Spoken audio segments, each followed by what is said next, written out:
नमस्कार शेतकरी बंधूंनो, सध्याच्या परिस्थितीत कापूस उत्पादक शेतकऱ्यांसाठी सर्वात मोठी अडचण जर कुठली असेल तर ती वाढत असलेला उत्पादन खर्च आणि कमी होत असलेली उत्पादकता.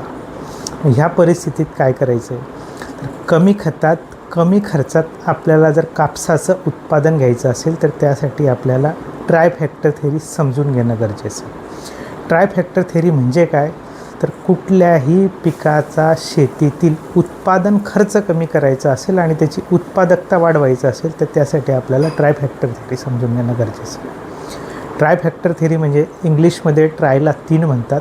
आपण 3 ह्या अंकाची जादू बघा.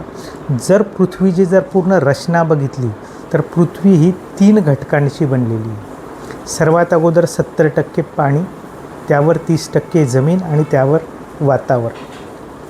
3 गोष्टी. जर झाडाची रचना बघितली, मुळाचा भाग, खोडाचा भाग, पान, फूल, फळाचा भाग.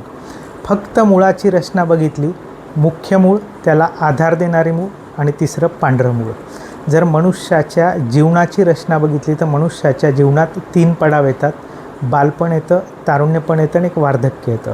मनुष्याच्या शरीराची रचना बघितली, हाताची रचना बघितली तर तुम्हाला हाताला पण 3 फोल्ड सापडतील. हा एक फोल्ड आहे, हा दुसरा फोल्ड आहे आणि तिसरा फोल्ड आहे. पायाची रचना बघितली, पायाला पण 3 फोल्ड सापडतील. पेऱ्याची रचना बघितली तर पेथे आपल्याला पण 3 पेरं सापडतील. बेलाला पानं 3 आहे, पळसाला पानं 3 आहे. जर अध्यात्माचा अभ्यास करत असाल तर देवसुद्धा 3 सापडतील तुम्हाला, ब्रह्मा, विष्णू आणि महेश. कुठल्या प्रकारच्या 3 गोष्टी आपण आपल्या शेतात वापरल्या म्हणजे आपल्या शेतीतील खर्च कमी होणारे, उत्पादन वाढवणार.